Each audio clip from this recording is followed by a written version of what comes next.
प्रमुख श्री शांतिभाई गणात्रा साहेब, अपनी कॉलेजना प्रिंसिपल श्री तथा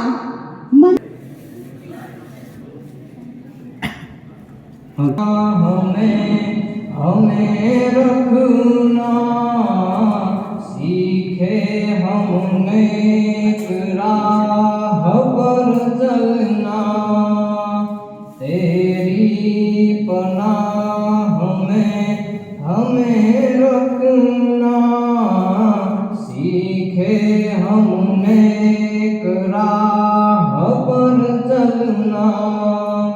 कपट कर्म चोरी बेईमानी और हिंसा से हमको बचाना। कपट कर्म चोरी बेईमानी और हिंसा से नालिका बन जा।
આજના કાર્યક્રમની અંદર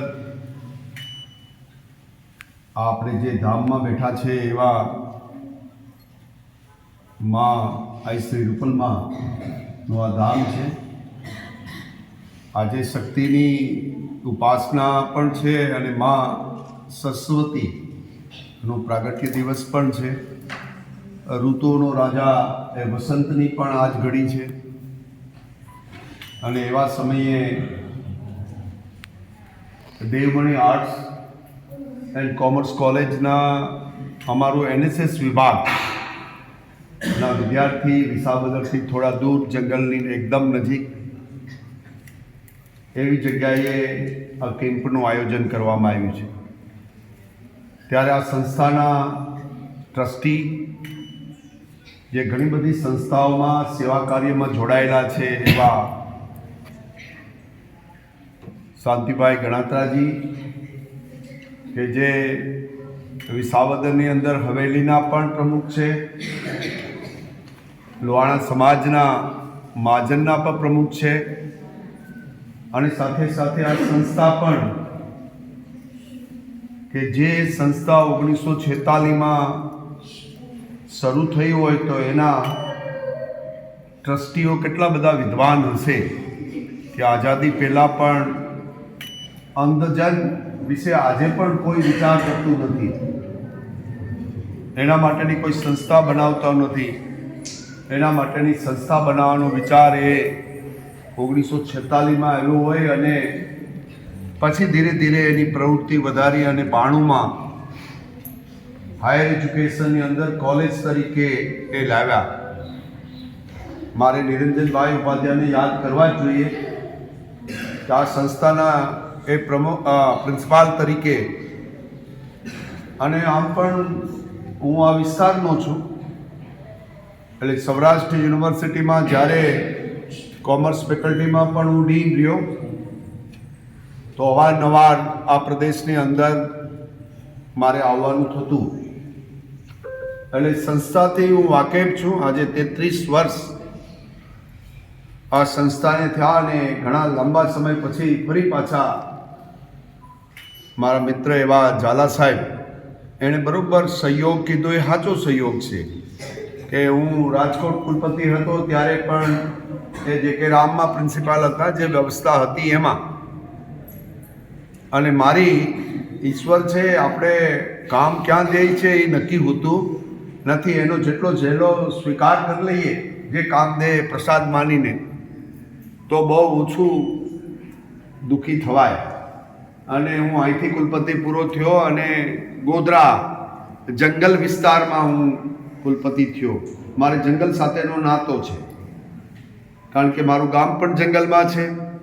મને કામ કરવાનું પણ 6.5 વર્ષ જેવો સમય 2 ટર્મ સરકારે એ જંગલ વિસ્તારમાં દાહોદ, ગોધરા, છોટાઉદેપુર, મહીસાગર જે આખો પૂર્વ પટ્ટી કહેવાય છે જંગલની, એમાં તમે માણસ જોવો તો આપણા કરતાં અલગ દેખાય, પણ બધા દયાળુ પ્રેમાળ એવા લોકોની સાથે પણ મેં કામ કર્યું. અને ત્યાં પણ એવું મોટું સર્જન કર્યું કે ગુજરાતની અંદર ભાગ્યે જ નવી યુનિવર્સિટીઓમાં જે એના ભવનો બને એ વિશ્વ કક્ષાના બને અને એના ગ્રાઉન્ડ બને એ ઓલિમ્પિક રમાડી શકાય એવા ગ્રાઉન્ડ બને, સેન્ટ્રલી એસી બને. આદિવાસી બાળક એવું ક્યારેય વિચાર કરે નહીં કે અમે ગરીબ વિસ્તારમાં છે. એ યુનિવર્સિટીમાં આવે ત્યારે એ રાજાઓના મહેલ કરતાં પણ એ મહેલ સારો લાગે. મારે તમને બધાને વિનંતી છે કે ક્યારેક એ બાજુ મહાકાલ દર્શન કરવા જાઓ તો ગોધરાની પહેલાં 10-12 કિલોમીટર, 1 જ કિલોમીટરની રેન્જમાં યુનિવર્સિટી છે. એનો ઘુમ્મટ જોવા માટે તમારે ડોકની કસરત કરવી પડે, એટલું બધું ડોકોને ઊંચું કરવું પડે, ત્યારે તમે એનો ઘુમ્મટ એ યુનિવર્સિટીનો જોયો. એમાં પણ મેં ખુમારી મૂકી હતી કે મારો આદિવાસી બાળક આવે તો એનું માથું છે નીચું ખાલી જોઈને એકલો ન ચાલે, પણ એ જોઈ ત્યારે ઊંચું જોવાની દ્રષ્ટિ એનામાં આવે. કારણ કે ગરીબાઈ છે એ આપણી નબળાઈ નથી, એ તો ઈશ્વરે આપણે આપણા પ્રારબ્ધને કારણે જે જન્મ જ્યાં આપ્યો છે, જે કુટુંબમાં જન્મ આપ્યો છે, એ જન્મને આપણે સાર્થક કરવા માટે આપણે ભગવાનને સ્વાધીન બનાવીને મનુષ્ય બનાવ્યા છે. અહીં જે 2 બાળકો બેઠા છે, નાના બાળકો બેઠા છે, એક નાની દીકરી પર બેઠી છે, મેં કહું આમ સરખી બેસી જાય, અને એ બેનવે એમને સરખી પર બેહાડી દીધી. આ જ કામ માનવું છે, મૂળ કામ.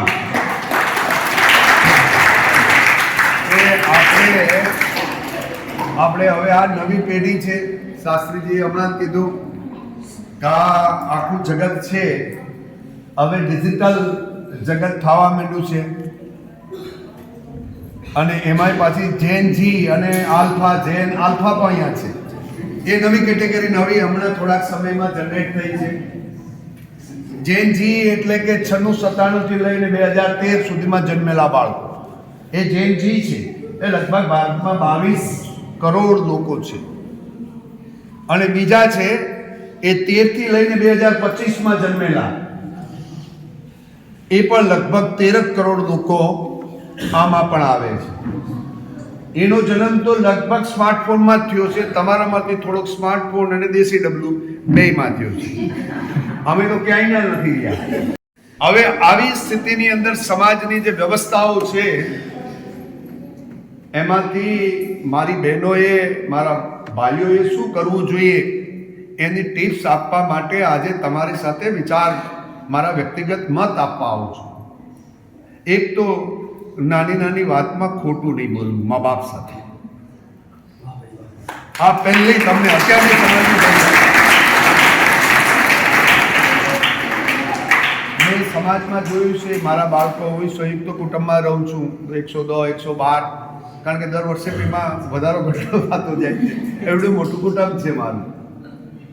એટલે આપણે કોઈ છોકરું આવે તહેવારમાં, અમે બધા તહેવાર છેલ્લા 38 વર્ષથી અમે 3 તહેવાર અમારા કુટુંબની વ્યવસ્થા છે કે દિવાળી, હોળી અને જન્માષ્ટમી અમે 38 વર્ષથી નોકરી બધા કરીએ છીએ, 20-22 જણા ઘરમાં, પણ કોઈએ પ્રવાસમાં બહાર નહીં જવાનું. આ 3 તહેવાર ઘરે જ આવવાનું થાય.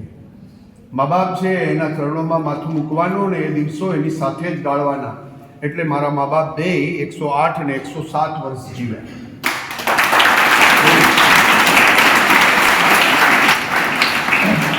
એને કોઈ રોગ પણ નહોતું. એને દવાખાને પર કંઈ લઈ જવા પડાય નહીં. મારા બાપુજીને દવાખાને હું લઈ ગયો. બીમાર પડ્યા, જમતા નહોતા. 108 વર્ષ થઈ ગયા હતા. હું હતો આમ ઉદયપુર, કારણ કે હું તો ભ્રમણ કક્ષામાં પેલો ગ્રહ જેવું છે, વક્રી ગ્રહ, ફર્યા જ કરે. મારું સ્થાન કયું એ જ મને ખબર નહીં. એટલે મને ભાઈએ, મોટા ભાઈ હતા યુનિયન બેંકમાં, બહુ મોટા રિટાયર્ડ થઈ ગયા હતા. એ બધા વૃદ્ધો સાથે રહેતા જ ગામડે. મને કે બાપુજી બીમાર છે ને એમ કહે છે કે ભાઈને બોલાવી લો. અમારી બાજુ રિવાજ છે ભાઈને બોલાવી લો. એટલે લગભગ બાપુજી ધામમાં જવાની તૈયારી કરી રહ્યા હોય એવું. તો હું આવ્યો અને એને દવાખાને લઈ ગયો. ડૉક્ટરે કીધું કંઈ છે નહીં, થોડીક બ્લડ બધું બરોબર છે, કમળાની અસર થઈ છે નાની મોટી, 2-4 દી રાખો તો બધું સારું થઈ જાય. મેં બાપુજીને સમજાવ્યા કે આપણે 2-4 દી રહેવું નહીં, કે અહીં 2-4 દીમાં જ મરી જાય, એના કરતાં ઘેર લઈ જાય. હવે આ બધા વૃદ્ધ માણસો છે એ પામી જાય છે, એ બોલે નહીં.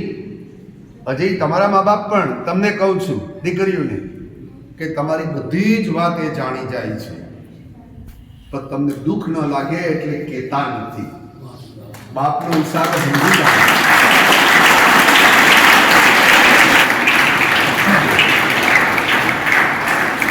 તમારી મમ્મી તમને કે કા બેટા કર અને ન કર, એમાં 2 ઓપ્શન આપે છે.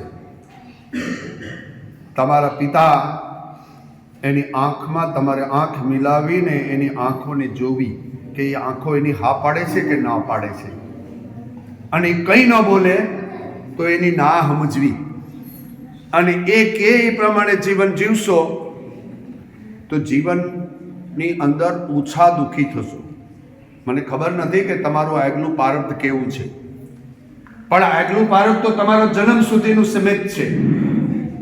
જન્મ પછી તમે બધા જે ઘરમાં કુટુંબમાં જન્મ્યા છે ત્યાંથી તમે તમારી રીતે તમારું સંપૂર્ણ જીવન બનાવી શકો છો. હું અહીંયા બેઠો છું તો હું પણ એક ગામડાના દરિયાકાંઠાના છેલ્લા ગામનો વ્યક્તિ છું. તમારી જેમ હું ભણતો, આવું NSSમાં NCCમાં હું બેસતો. મારા શિક્ષક કહેતા તો ધ્યાનથી સાંભળતો. એ ખોટું બોલે તોય સાંભળતો અને સાચું બોલે તોય સાંભળતો. આપણે વિદ્યાર્થી છે. વિદ્યાર્થીનો અર્થ થાય વિદ્યા માટેનો અર્થી, ઈચ્છા વાળો, જિજ્ઞાસા વાળો માણસ એ વિદ્યાર્થી. વિદ્યાર્થીએ જોવું જોઈએ કે મારું જીવન મારે કેવું બનાવવું છે. તો મેં તમને પહેલો સંકલ્પ કીધો, નાની નાની વાતોમાં જૂઠ નહીં બોલવું. આપણે કોઈકનો ફોન આવ્યો હોય, બેનો હવે ફોન કોઈને નથી જોવા દેતી દીકરીઓ. એ કે ના, એ કે ફોન મારા બાપુજીએ નથી માંગ્યો. ભાઈ તારા બાપુજીએ ભલે નથી માંગ્યો, એ તારા બાપુજી હતા. ફોન છે આપણા બીજાને ન દઈએ, પણ આપણા મા અને બાપને ફોન માગે તો દેવો. એવું કોઈ કામ ન કરવું કે આપણે ફોન ન દેવો પડે.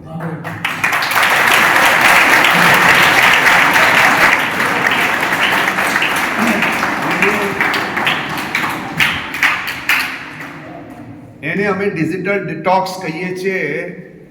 આ આઈટીના જમાનામાં, જનરેશન ઝેડના જમાનામાં એને ડિટોક્સ કરવું કહેવાય. હું તો કહું બીજો પણ એક પ્રયોગ કર્યા જેવો છે દીકરીઓએ, ખાસ કરીને દીકરા ન કરે તો ચાલશે હમણાં, પછી એ કરશે કે થોડોક સમય સવારે કલાક મોબાઈલ જોવો, વોટ્સઅપ પર જોવું, જે જોવું બધું જોઈ લેવું, પછી એને ઓફ કરી દેવો, એટલે ઇન્ટરનેટ બંધ કરી દેવું. સ્ક્રીન ટાઈમ તમારો ભારતના લોકોનો 8 કલાકે પૂગી ગયો છે, જનરેશન ઝેડનો. તમે લોકોને એ ખબર નથી. 8 કલાક એને બંધ કરી દે. રાધે રાધે કે ધ્યાન કનેક્ટ કરવું, ડીએક્ટિવ કરવું.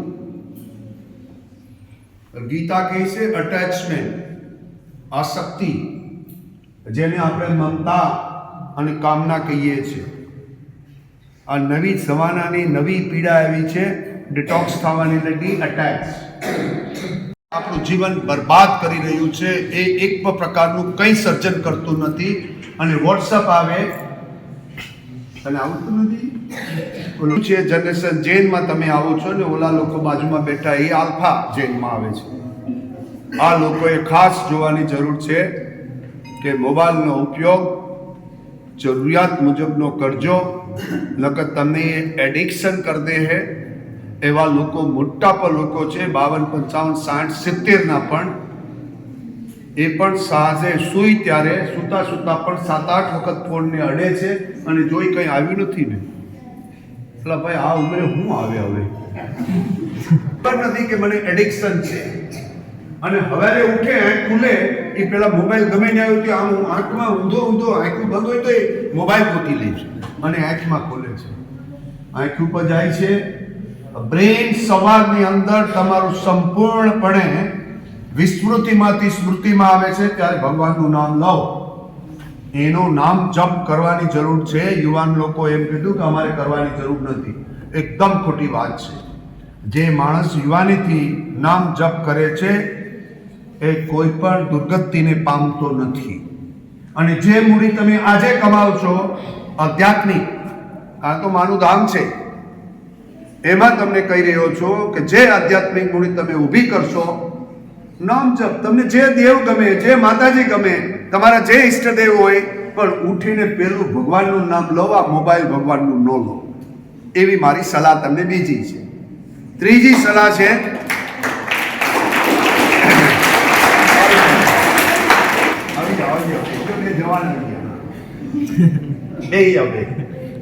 મુદ્દો છે કે હાર્ડવર્ક, શ્રમ કરવાનું જે છોડી દે છે બાળક, એ માંગનું બાળક બને છે. આજે તમારી સામે હું 62-63 વર્ષે ઊભો છું. એનું એકમાત્ર જો કોઈ કારણ હોય તો મારી ગ્રામીણ સંસ્કૃતિ, મારા કુટુંબના સંસ્કાર અને શ્રમ છોડ્યો નથી. એ જ જેણે શ્રમ છોડી દીધો છે એ રોગોનું ઘાટ થઈ જવાના છે. એ પછી પૈસાદાર હોય કે ગરીબ હોય, ગરીબમાં કામનો એવો નીકળે એવું જરૂરી નહીં. એની ગરીબાઈ માટે કોઈ બીજો જવાબદાર છે જ નહીં, એ પોતે પણ જવાબદાર છે એટલો જ. એટલે શ્રમ, ઘરેથી દીકરી નીકળે કે દીકરો નીકળે તો કામ કરવાની, નાનું કે મોટું. હું સૌરાષ્ટ્ર યુનિવર્સિટીમાં 2014 થી 18 કુલપતિ હતો. 400 એકરની અંદર હું ફરતો ને દરરોજ પ્લાસ્ટિકની 5 થેલી ભરતો, સિક્યુરિટીને લઈને નીકળતો ને આખા ગ્રાઉન્ડમાંથી પ્લાસ્ટિક વીણતો કુલપતિ એ હું પ્રતાપસિંહ ચૌહાણ હતો.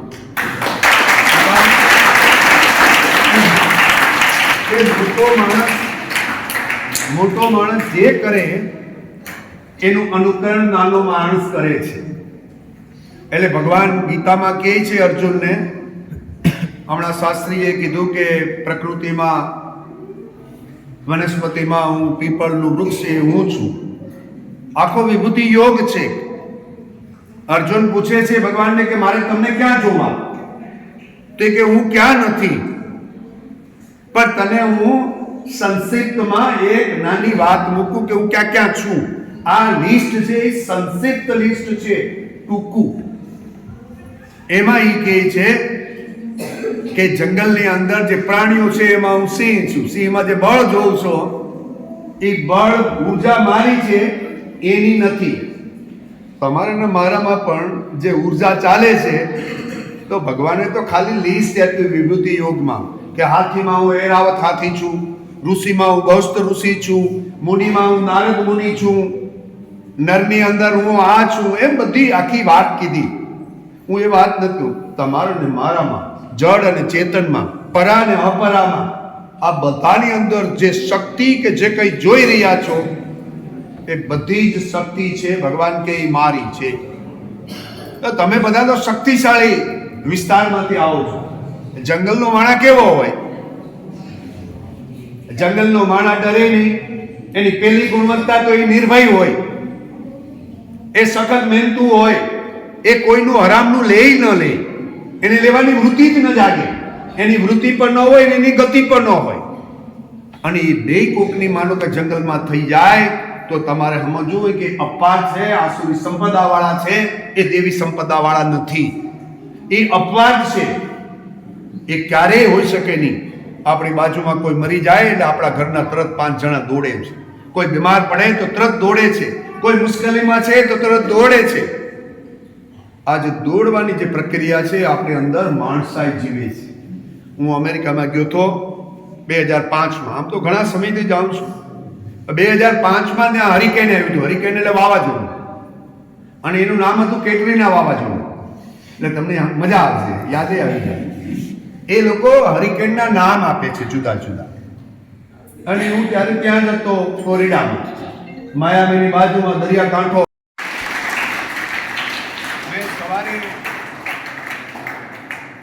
મેં સવારે જ્યારે ઉઠ્યો ત્યારે મારા સાળીને કીધું, ભાઈ તમારો દેશ જબરો લાગે છે. મેં કીધું અમારે તો આના પરબ માંડવા માંડે લોકો. આવું વાવાઝોડું આવ્યું તો ઘેર ઘેર ચૂલા માંડાવે અને લોકોને ગરીબને ખવડાવે, ઘરમાં રાખે. તમે તો ગાડીમાંથી હાથ પકડવાનું છે એ નથી પકડતા. મને કે આ દેશ છે એ ડોલરીઓ દેશ છે. એટલે આપણે ઘણી દ્રષ્ટિએ સારા છે. એટલે આપણે લોકોએ આપણી જે મૂળભૂત સંસ્કૃતિ છે, હવે ચોથી વાત કરું છું, સમાજના જે મૂલ્યો છે એને અકબંધ રાખજો, એને જીવતા રાખવા પડે. મેં તમને કીધું ને કે હું ગામડેથી આવ્યો. આજે મને ગામડાના લોકો વધુ પ્રિય લાગે છે. નાનો મોટો ભેદ થાય તો શહેરવાળામાં લોકોમાં સ્વાર્થની વૃત્તિ વધે, એની પરમાર્થની વૃત્તિ ઓછી થાય એવું બને. ગામડાના લોકોમાં હજી પરમાર્થની વૃત્તિ એવી ને એવી અકબંધ છે. કોઈ અપવાદ હોઈ શકે, એને ગામડામાં આવ્યો એને અહીં પણ હોય, પણ મૂળભૂત રીતે આપણી સંસ્કૃતિ છે એ ભાઈચારાની છે, ટેકાની છે, મદદની છે, કરુણાની છે, બીજાના સ્વીકારની છે, જાતિ જ્ઞાતિના ભેદની પણ નથી, ધર્મના ભેદની પણ નથી. માનવ ધર્મ, સનાતન ધર્મ એ જ આપણી મૂળ વિરાસત છે. એ વિરાસતને તમારે ને મારે અકબંધ રાખવી પડીએ. અને એના માટે તમારે શું કરવું જોઈએ? દીકરીઓએ દીકરાએ દરરોજ ગમે એને ઘેર પેપર આવતું એનું પેપર વાંચવું જોઈએ. આજનું બાળક ડિજિટલ પેપર વાંચે છે કે બ્રેકિંગ ન્યૂઝ. હું અમારા પરાગભાઈને પૂછું, અમારા એનએસએસના મોટા છે, મેં કીધું પેપર કેવું વાંચો? તો કે બ્રેકિંગ. એટલે એ જે આમ વાત કરે ને એમાં હું એટલો બધો ગભરાઈ જાઉં છું, એને કારણે નવું વાંચતા નથી. અને યુવાન આજના, મેં હમણાં ઇન્ટરવ્યુ લીધા, 450-500 લોકોને ઇન્ટરવ્યુમાં ગોધરા બોલાવ્યા. એટલે મારો પહેલો પ્રશ્ન એને એ પૂછતો, તમારું નામ નહીં એ બધું તો નહોતો પૂછતો, તમે કયું પેપર વાંચો છો? કે મોબાઈલમાં આવી, એને એ ખબર નથી કે કયું પેપર એ વાંચે છે. સંસ્થાઓનું જે નાનું મોટું પણ જો રક્ષણ કરી શકે એમ હોય આ દેશમાં, તો એ મારા શિક્ષક મિત્રો, ભાઈઓ અને બહેનો જ કરી શકે એમ છે. આ દેશને ઉગાડવાનું કોઈ કામ કરી શકે તો એ શિક્ષક અને ગુરુજન અને આપણા આધ્યાત્મિક સંતો, જે વાસ્તવમાં સંતો છે, જીવન એને સમર્પિત કરી દીધું છે, એવા લોકો જ આ દેશને બચાવી શકશે. બાકીના લોકો તો હવે આપણે એવું બોલવા માંડ્યા છે કે કોઈ બોલવા આવે રાજકારણીઓ, એ એકબીજાના રોટલા હેકવા માટે બોલતા હોય, આપણે એમાં બહુ રસ હોતો, આપણે મજા. એ પણ મારે કોઈએ તમને દીકરીઓને કહું કે કોઈની નિંદા થતી હોય એમાં આપણો ટેકો નહીં આપવો. નિંદા ન કરવી તો ઠીક છે, પણ નિંદા કોઈ કરતું હોય એમાં પણ ટેકો નહીં આપવો જોઈએ. જો તમે ખાલી એક નિંદાને છોડી દેશો ને, તમારું ચરિત્ર એક આખું જુદા જ પ્રકારનું એક અસ્તિત્વ આવશે. સાચું બોલવું, શ્રમ કરવો, મા બાપનો અને વડીલોનો આદર કરવો, આપણી સંસ્કૃતિની જે મૂળ વિરાસત છે એને છોડવી નહીં. અને આ ડિજિટલ ડિટોક્સ જેટલું થાય એટલું કરવું. મને ખબર નથી કે મારા બાળકો મારું કેટલું માનશે, કારણ કે આમાં નથી બાળકા. જનરેશન ચેન આમાં નથી માનતી. અને જનરેશન ચેન વિશે કીધું છે, આપણા સન્માનીય પ્રધાનમંત્રીએ કીધું છે કે હવે જમાનો છે એ નવા જનરેશનનો છે, જનરેશન જેન અને આલ્ફાનો. આ બે થઈને ભેગા થાય 30-35 કરોડ. અને આ દેશને નવી દિશા આપવાવાળા છે. એને શું વંચાય અને શું ન વંચાય એની સમજૂતી આપણે આપવી પડશે. બીજી વાત, એની વાતો ધ્યાનથી સાંભળવી પણ પડશે. અત્યાર સુધી આપણે શું કરતા? તને કંઈ ખબર પડે નહીં. મા બાપ એમ કે તને ના ખબર પડે, આમાં એ અમને ખબર પડે. એવું મા બાપ પણ હવે કરાય એવો સમય આવ્યો નથી. હવે સમય બદલાણો. આપણી દીકરી 18 વર્ષની થાય તો એની સાથેનો તમારો સંબંધ છે એ વાર્તાલાપનો સંબંધ તોડવો નહીં જોઈએ. આજે મા બાપ કામને કારણે એને મોબાઈલ ધરી દે છે અથવા એની હારે વાત જ નથી કરતા. દીકરીઓ સાથે મા બાપે એની માએ અને બાપે એની સાથેનો વાર્તાલાપ છોડવો નહીં જોઈએ. જે મા બાપે દીકરી સાથેનો વાર્તાલાપ, દીકરા સાથેનો વાર્તાલાપ છોડી દીધો છે એને પતન થવાની, ગમે ત્યારે પતન થાય ત્યારે એને સેટબેક લાગવાની. પોતાના બાળકની નજર એના મા બાપને હોવી જોઈએ. અને તમને મેં પહેલા કહી દીધું કે મા બાપનો આદર છોડવો નહીં. તમારો કોઈ નજીકનો કોઈ ભગવાન હોય, ભગવાન ઈશ્વર તો છે જ, પછી બધી જગ્યાએ પહોંચતો નથી, એટલે તમને મા બાપનું સ્વરૂપ ઘડી અને એ ઈશ્વર તમારી નજીકનો જીવતો જાવતો કોઈ જો ઈશ્વર હોય તો એ તમારા મા બાપ એ પહેલો ઈશ્વર તમારો છે. મારી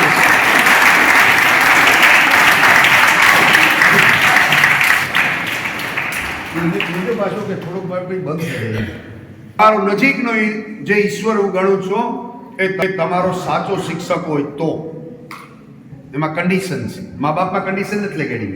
એ તમારું હિત જ કરે, એ અહિત ન કરે. શિક્ષક પણ 99% સારા જ હોય.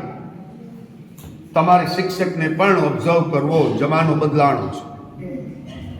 એમાં જોઈને શિક્ષક પણ તમને સલાહ આપે તો એ નિસ્વાર્થ છે, તમને સલાહ આપી શકે. બાકીના લોકોનું ઓબ્ઝર્વેશન ચાણક્યે કીધું એવું કેવું? ચાણક્યે શું કીધું?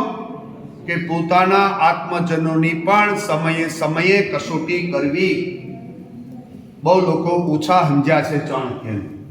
આત્મજન એટલે મારી સાથે સંકળાયેલા, મારી સાથે સતત વાર્તાલાપમાં છે એવા લોકો, મિત્રો હોય, બેન હોય, બેનપણી હોય, પત્ની હોય, પતિ હોય, આ બધા એને આત્મજન કહેવાય છે. આપણા આત્મજનો ઉપર પણ આંધળો ભરોસો રાખવો નહીં. સમયે સમયે એટલે ઘડીએ ઘડીએ નહીં. પાછું જોજો, દરરોજ એનું ટેસ્ટ ન કરાય, ઝેરના પારખા ન કરાય, પણ સમય આવે ત્યારે તમારા આત્મજન્મની કસોટી પર તમારે કરી લેવી. દગો તમે રિકવર કરી શકો નહીં. એટલે ચાણક્યે કીધું હતું કે તમારો ભાઈ જ તમારા ઉપર દગો કરી નાખે. ભાઈનો આદર રાખવો, બહેનનો આદર રાખવો, પણ બાજ નજર રાખવી. સૂઈ જવું નહીં. સૂઈ ગયા તો તમારું પતન થવાની શક્યતા છે. અને આજનો જમાનો બહુ જ ખરાબ રીતે ચાલી રહ્યો છે. એમાં સારા લોકો છે, આવા લોકો છે. એક દેવી સંપદાવાળા છે, એ એની રીતે જ કામ કરશે. એ શાંતિલાલભાઈ જેવા, ગણતરા જેવા એ સમાજના શ્રેષ્ઠીઓ કામ જ કરશે. એને કંઈ નથી જોતું. સમાજમાં કંઈ નથી જોતું. એને સમાજને દેવું, એને જીવ મળ્યો છે, એને ખબર પડી ગઈ છે કે મારે શું કરવું જોઈએ. અને એ સ્વાધીન છે, એ પરાધીન નથી. પરાધીન તો લેવાવાળો હોય છે. દેવાવાળો કોઈ દી પરાધીન હોઈ શકે નહીં. દેવાવાળો એ સ્વાધીન જ હોય. સ્વાધીન એટલે શું? એ નિર્ભયપો હોય, મુક્તપો હોય, એને કોઈ સ્વાર્થ ન હોય, એને લેવાનું ન હોય. એ જે કર્મ કરે નિષ્કામ કરે એમનેમ થતું હોય. લેવાવાળો છે એ સ્વાર્થ બુદ્ધિવાળો છે. એ નાની નાની તમારા વખાણ કરે તો પણ સમજવું કે લેવાવાળો છે, એ તમને કંઈ આપીને નહીં જાય. તો એનએસએસની કાર્યક્રમની અંદર જ્યારે તમે આવ્યા છે ત્યારે ગામ જો, સંસ્કૃતિ જો, સાથે શ્રમ કરો, મોટા લોકોનો આદર કરો, અને આ બધી જ વાત દરરોજ પોતાની માની સાથે કે પપ્પા સાથે દરરોજ સાંજે શેર કરો. આજથી શરૂ કરો. જે તમે ઓનલાઈન છો બીજા બધામાં એમાં થોડો ઘટાડો કરો, જેટલો શક્ય બને એટલો. મને ખબર નથી કે તમે કેટલો ઘટાડો કરી શકશો, પણ એક વધારો એટલો કરો એટલે ઓટોમેટિક શાસ્ત્ર એમ કહે છે કે આ બ્રેઇન છે એની અંદર 2 જ પ્રકારની જગ્યા છે.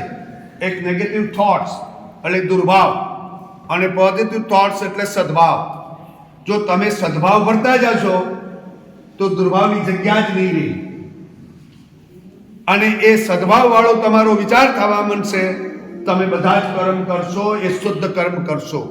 તમારા ગુણ પણ, આ શરીર છે એ 3 ગુણોથી બનેલું છે, અને એમાં તરત જ સત્વ ગુણ વધતા જશે, તમો ગુણ ઘટતા જશે. અને એ કરવાની જવાબદારી ઈશ્વરે મનુષ્યને આપી, એટલે તમને મનુષ્ય અવતાર આપ્યો છે. આ 84 લાખ યોની જીવો છે, આપણા શાસ્ત્ર કહે છે. એમાંથી મનુષ્યનો જીવ એ શ્રેષ્ઠ જીવ છે, જેને બુદ્ધિ આપી છે. આ એક જ જીવ એવો છે કે એના જન્મ પછીનો આગલો અવતાર છે એ વિસ્મૃતિ થઈ જાય છે. શાસ્ત્ર કહે છે, હું નથી કહેતો. મનુષ્ય જ એક એવો જીવ છે કે એનો જન્મ થાય, એ માના ગર્ભમાં હોય ત્યાં સુધી એને વિસ્મૃતિ નથી થતી, એને સ્મૃતિ જ હોય છે. એટલે અભિમાન્યુનો દાખલો દેવામાં આવે છે કે માના ગર્ભમાં એ સાંભળતા હતા કૃષ્ણને. એમ જ્યારે માના ગર્ભમાં જે બાળક છે એ સાંભળે છે તમને. તમે જે રીતે એને વાલ કરો એવી રીતે ઉછેર થાય છે. આપણા ગર્ભના સંસ્કાર છે. આ પછી બહાર નીકળે છે, આ વિશ્વમાં આવે છે, જગતમાં, ત્યારે એની એ વિસ્મૃતિ થાય છે. સ્મૃતિ રહેતી નથી અને એને વિસ્મૃતિ થાય છે. બાકીના બધા જ જીવો એવા છે કે એને આગલો ભાવ પણ ખબર છે અને જ્યાં જન્મે એ પણ ખબર છે, પણ એને વાણી નથી દીધી ભગવાને. એને વાણી નથી દીધી એટલે કઈ નથી ઈચ્છા. તમે જો સિંહને ખબર જ છે કે આ ભાવમાં શું હતો, પણ એને વાણી નથી એટલે એનું કામ ભોગ યોની છે. બાકીની બધી પશુ, પ્રાણી, કીટ, આ જે કંઈ છે એ બધી ભોગ યોની છે. ખાઈ જીવન કરીને મરી જાય છે. તમારું ને મારું જીવન ભગવાને કેવું આપ્યું છે? કલ્યાણ કરવા માટે તમને ને મને આ માનવ દેહ આપ્યો છે. આપણે માનવ દેહને જુદી રીતે શરીર રીતે જોઈએ છે. શરીર અને સંસાર એ બે એકમેક છે. તમે જોજો, શરીરને કહેજો કે બેહી રહે તો એને મજા આવે છે. એ ખબર તમને? તમારા સર મોબાઈલ પર ન્યા હોય, રિમોટ પર ન્યા, એનો ધર્મ છે કે એને આનંદ અને પ્રમાદ એનું મૂળ કામ છે. જે આનંદ પ્રમાદમાંથી તપસ્યા તરફ જાય છે એ મનુષ્ય છે.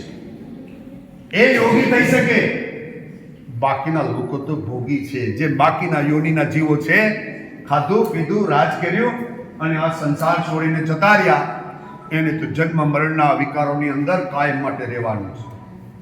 આજે તમારા NSSના 7 દિવસમાં આવા વિચાર કરવાના છે કે હું એક સામાન્ય મનુષ્ય નથી, હું એક સામાન્ય દીકરી નથી, મારે કંઈક કરવું છે. હે ને, હું જ ગામડાનો તો તમારા જેમ બેસતો તો મેં વિચાર કરતો હતો, એટલા બધા ભાષણ થઈ જાય, આપણા ખરેખર આ બધું થતું હશે? એ કહી જાય એવું બધું થતું હશે?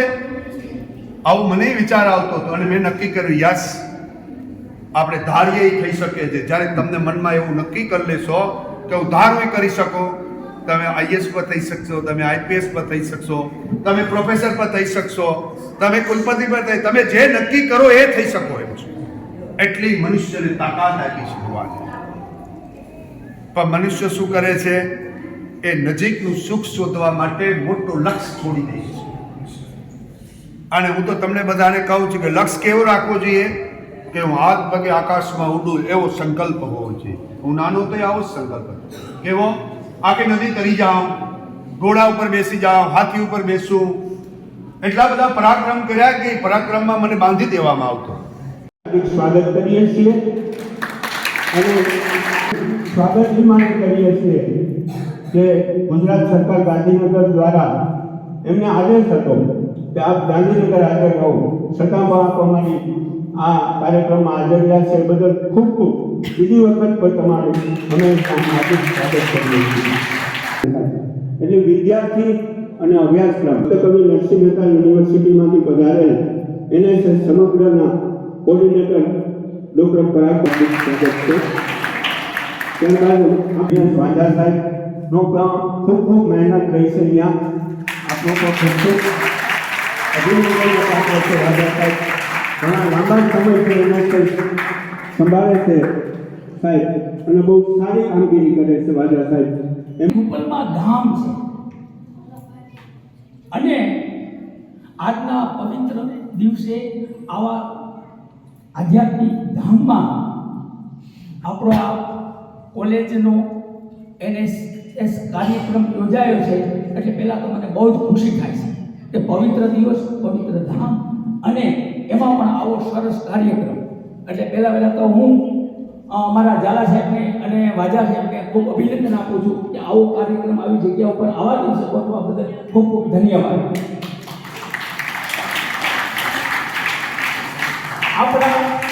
આ કાર્યક્રમમાં ઉપસ્થિત આપણી ભક્ત કવિ નરસિંહ મહેતા યુનિવર્સિટીના વિશી માનની શ્રી પ્રતાપસિંહ ચૌહાણ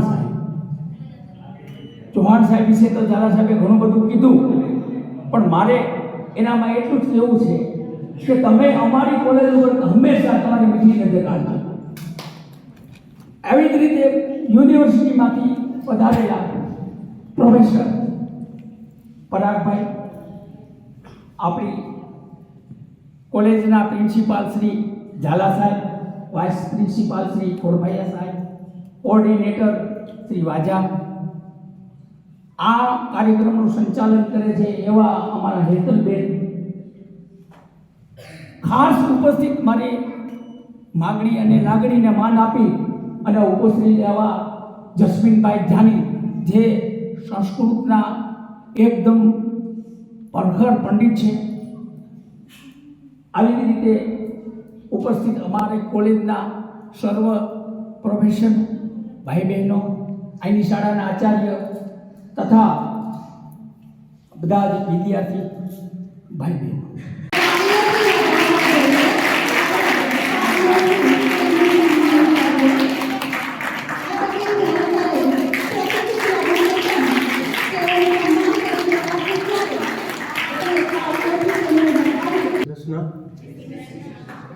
આઈ શ્રી રૂપલમાના ચરણોમાં વંદન.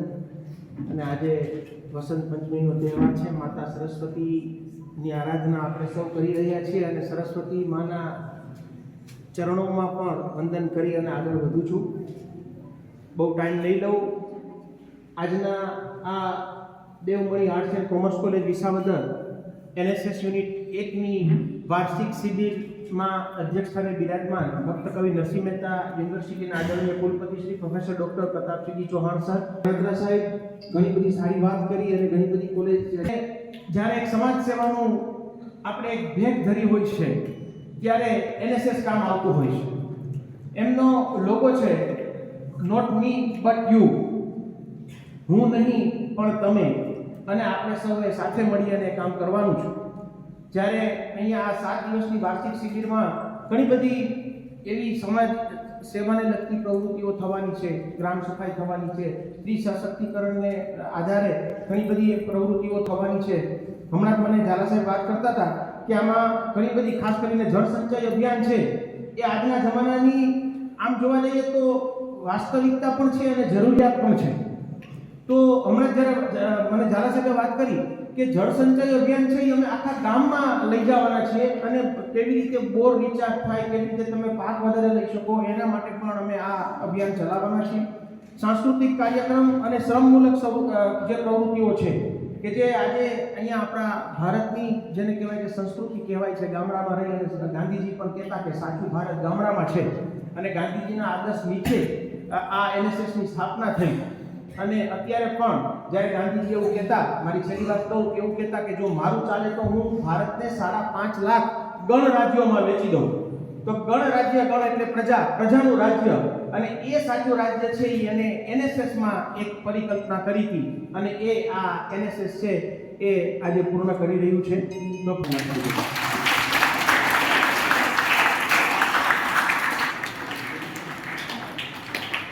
મા ભગવતી બુદ્ધિદાત્રી, સિદ્ધિદાત્રી એવી મા સરસ્વતીનો પ્રાગટ્ય દિવસ કહેવાય. આજે NSS આ એક એવી સંસ્થા છે કે આ સંસ્થા પ્રકૃતિનું જતન કરે છે, માનવ સૃષ્ટિનું જતન કરે છે. આ સંસ્થા મનુષ્યને મનુષ્ય બનતા શીખવાડે છે, જીવને જીવ સાથે જોડતા શીખવાડે છે. આ સંસ્થા આપણે જે મનુષ્ય જન્મ મળ્યો છે, આ જન્મને આપણે સાર્થક કેમ કરવો એ આ સંસ્થા આપણે શીખવાડે છે. હમણાં જે સાહેબે વાત કરી કે ભાઈ જળ એ જીવન છે, જળ બચાવવું આપણી ઋષિ પરંપરા છે. પ્રકૃતિનું પોષણ કરવું, વૃક્ષ વાવો. આપણા વડીલો એમ કહેતા કે ઘરના આંગણે એક વૃક્ષ હોવું જોઈએ. આ વૃક્ષનું કારણ આપણા શરીરને સારું એવું પોષણ મળે છે. ગીતાજીના 10મા અધ્યાયની અંદર ભગવાન વિષ્ણુ પરમાત્મા એમ કે કૃષ્ણ પરમાત્મા અર્જુનને એમ કહે છે કે પ્રકૃતિમાં હું ક્યાં ક્યાં વસેલો છું. વૃક્ષાણામ પીપલોશ્ચાસ્મિ, વૃક્ષોમાં હું પીપળો છું. શું કામ? આપણા પૂર્વજો એમ કહેતા કે ભાઈ પીપળો વાવવો જોઈએ, પીપળાનું જતન કરવું જોઈએ, ઓક્સિજન મળે છે. પણ એ દિવસ દરમિયાન, રાત્રિમાં એની નીચે સુવાય નહીં, નકર આપણું શરીર છે ને જકડાઈ જાય. એની અંદરથી જે ઓક્સિજન નીકળે ને રાત્રિના, એ આપણા શરીરને નુકસાન કરે. દિવસની માટે એ જરૂરી છે. વૃક્ષ છે એ પ્રકૃતિનું પોષણ છે.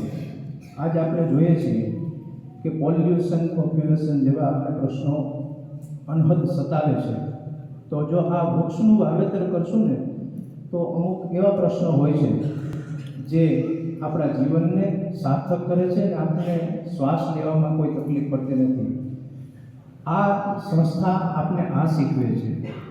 માનવનું જતન કરવું, આપણા વડીલોની મર્યાદા રાખવી, વડીલોની અમાન્યતા જાળવવી, આ સંસ્થા આપણે એ શીખવે છે. એવી સંસ્થાની સાથે આજ નવયુવા પેઢી જોડાય તો આવનારી આ જે જનરેશન છે ને, અને દરેક સમયની અંદર એક સાઈડ હોય છે, જનરેશન ગેપ જેને આપણે કહીએ છીએ, પણ આ સંસ્થાની હારે જોડાય, આનું માર્ગદર્શન લે તો હું એવું ધારું છું જનરેશન ગેપ છે ને નીકળી જાય છે.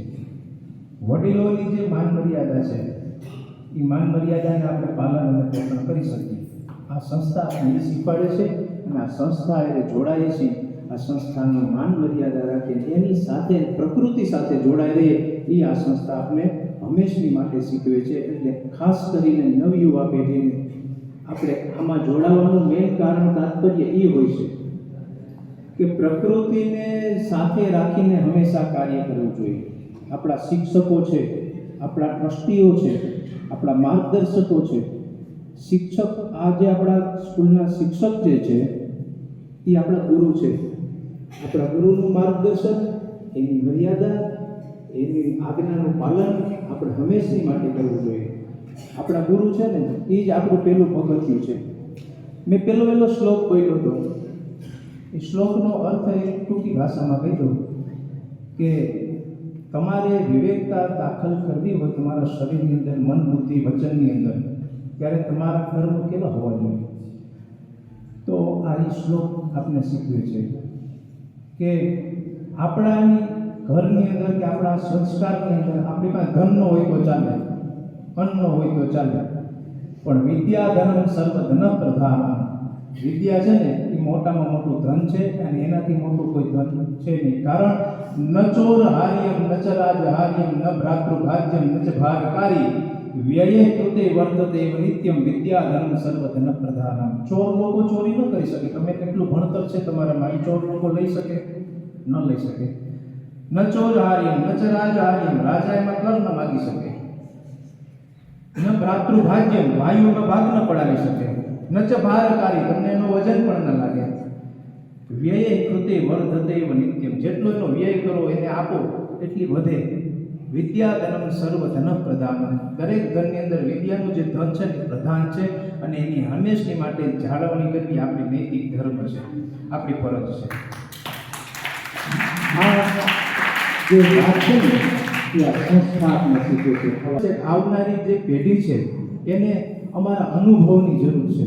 તો એનો અનુભવ આપને પ્રાપ્ત થાય એ શીખવા માટે કોઈ પણ વ્યક્તિ આપને કાંઈ પણ ઉપયોગમાં આવતું હોય ને તો એનો એક ગુણ હોય. માણસના ગુણ અને અવગુણ બે હોય છે, પણ આપણે એના હંમેશા ગુણ ગ્રહણ કરવા.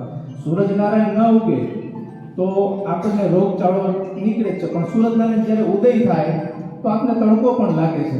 પણ આપણે એનો ગુણ જોવાનું શું, ભાઈ ઉદય થાય એ માનવ સૃષ્ટિ માટે સારું, તો એ ઉદય ન થાય તો રોગચાળો થાય તો બીમાર પડીએ. એમ આ જે વડીલો છે, આપણા શિક્ષકો છે, આપણે મારે છે, આપને ભણવામાં થોડીક વધારે કઠિનાઈ આવે છે, તો એનો મતલબ એવો નહીં કે કઠોર છે, પણ એનો મતલબ એ છે કે એ શિક્ષકોના માધ્યમથી, આપણા ગુરુ છે એના માધ્યમથી આપને આવનારી પેઢીને નવું માર્ગદર્શન મળે છે.